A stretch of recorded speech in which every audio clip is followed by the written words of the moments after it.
Hi friends, welcome to the final day of World Watercolor Month. Today is all about adding shimmer, sparkle, and shine to your watercolor paintings. I'm swatching a bunch of metallics, glitter paints, inks, pens, and then I'm going to show you how I use them, so let's get into it. So I started with my Grabby watercolor metallic set. Some of these are super duper shimmery and some are more pearlescent. There's so many different brands, so it really depends on what you're looking for, but you can do so many things with these. And then I am going to swatch my KMS Metallic Watercolors. These are some of my absolute favorites. The pigments are so rich and they actually have like glitter in them. So I'm going to show you, you can see that this gold here is very well loved. I can't live without this one. It's so beautiful. And you can also see that there is a bit of a quality difference in these. This one is a little bit better quality, but that's what makes this so fun. There's so many different ones that you can choose from.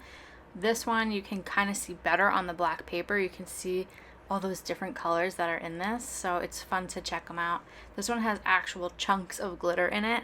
So right now, once it dries, you really see the full effect. But this one might be a little bit more difficult to work with the ones that have chunks of glitter, but they are so much fun. Like this one, this midnight one, I have to swatch it. And it's buildable, so you can go back in.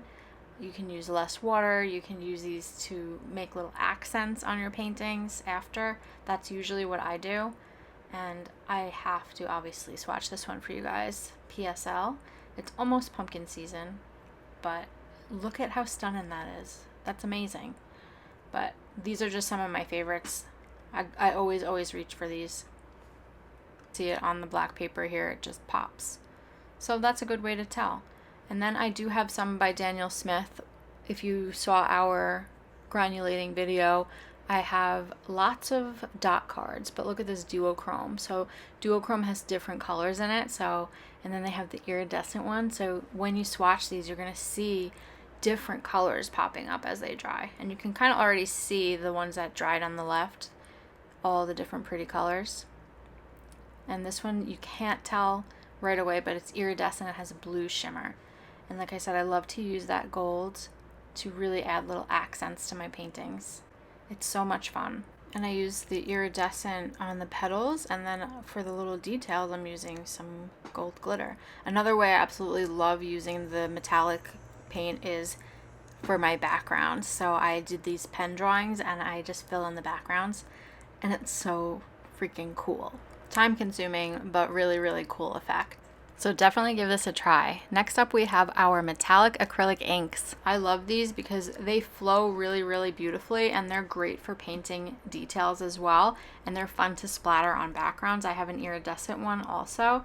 So you can just see how they're a little bit more opaque. And these also will dry permanent, unlike watercolors. So if you want to paint something, like I use these on my Christmas ornaments, these will stay, they won't wash off when you wipe them.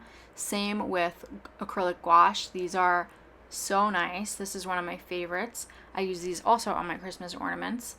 And I also have the gold one. I don't have the tube because it's almost gone, but I keep it on my palette. This is also by Holbein, but honestly, it's one of the most beautiful golds I've ever swatched. I use it all the time on my ornaments or to embellish small details on my paintings. If you're gonna get one, I would get this one. It's so stunning in real life. So you can see it there. It's just so pretty. Now for liquid gold. So this stuff is intense. I don't usually use it on my paintings, but I do use it on my painted shells, on the edge of paper, or sometimes on wood. It does smell pretty strong, so don't do it in a closed room, and it will definitely ruin your brush. So only use a brush that you don't care about, but you're gonna get a beautiful, amazing effect. I've also got this shimmer spray splatter paint, which is great for adding background and texture. Now let's pause and look at everything a little bit dried before we move on. They're just so pretty. They make me so happy. Now we're moving on to metallic and glitter acrylic markers. These are really fun to play with. I'm going to start with the metallic. So you can see they're metallic. They're flat and they don't have glitter in them. They're shimmery, but they don't have like chunks of glitter. And then you can see here, these ones have the chunks of glitter and they're so much fun. But sometimes you might want metallic and not that glitter effect. So there's always different options. Same goes for gel pens. So you've got the Signal ones, which are classic metallic, and then I've got my favorite Pentel Sparkle Pop glitter pens. They are so amazing. But you can see here we've got our metallic ones, and then we're going to move on to our sparkly ones, and they're just sparkly. So I absolutely love using these on leaves, stamens, really anything where you want that little extra pop. I love to embellish things with them. You can usually buy these in sets or individually, it depends. The grabby one comes in a set, but I love the green.